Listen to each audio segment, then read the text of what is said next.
Welcome back. Joining us on the couch is popular YouTuber and podcaster Erve Bukasa, better known to some as Erve the Kid. His unique range of insight, focus and moreover comedy has launched him into becoming one of the most watched and popular internet sensations in Mzansi. Erve the Kid, welcome to Afternoon Express. Thank you for having me. It's a dream come true to be here. It is so lovely to have you here. Now, for those of us that are not familiar with your story, please tell us how you got to where you are right now, because you are an absolute internet sensation. Yeah, I wouldn't call myself an internet sensation. Yes, you are. Because I don't think I'm quite there yet. However, some people Where do you want to be? I just feel like, you know, when you are actually doing something, you feel like you can do more. But people on the outside feel like you've already made it. So we're going to be talking about that on the show. We're going to be talking about your focus, your goals, and where you want to get to. But how did you get to where you are right now? Because right now is pretty cool.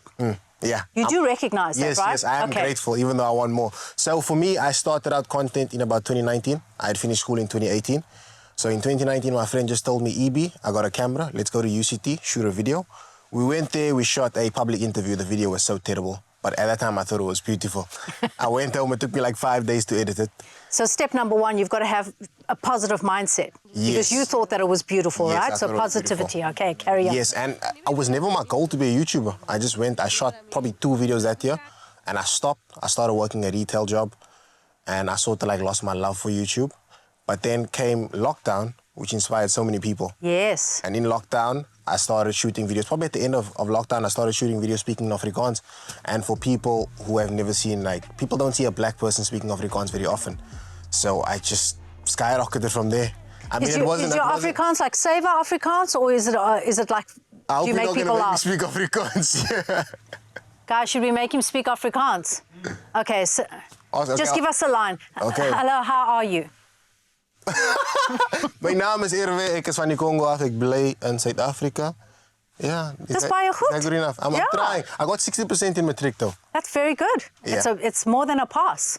Well done. And then what happened? And then from there, I realized that I can't just be a one-trick pony. And I kept learning things as I went.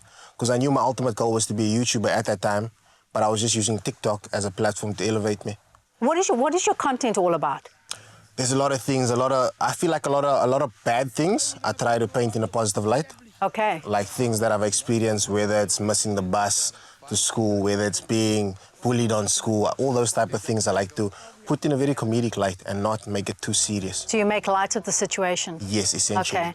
So I love that. And, you know, it's so interesting that you speak about COVID, because COVID was a time that either reduced people to paralysis and they didn't know whether they were coming or going, or it flourished a whole field of creative people, and you were one of them. Now, in that time, which pretty much was a dark period in our lives globally, how did you find your why? I had a lot of whys. My dad was my first why. My dad was always telling me, you know, fathers always had a conversation with like, what are you doing with your life? What do you want to do? And I don't know what made me gravitate towards content, but I had nothing else to do. And at that time, I wasn't making any money from it. I was just doing it for the love.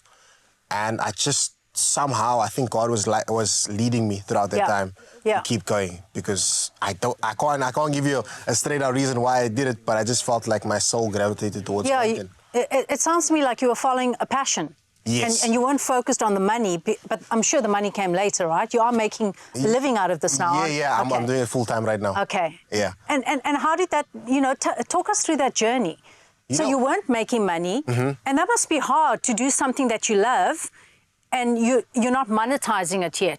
So how did you get to that place where you kept the faith, you trusted the process, you kept your focus? How did you get to that place where the money then eventually started coming in? I always tell people, I feel like there's a few things that motivate you. Like in the beginning, all the followers motivate you, the endorphins that you get from seeing people interact with your content, going outside, people taking photos with you, and all those things keep you motivated until a point where you start making revenue. Like for me, probably the first 2 years, there was little to no money. And then I got monetized on YouTube, which is my ultimate goal. And I remember my first month on YouTube, I made 1,000 Rand.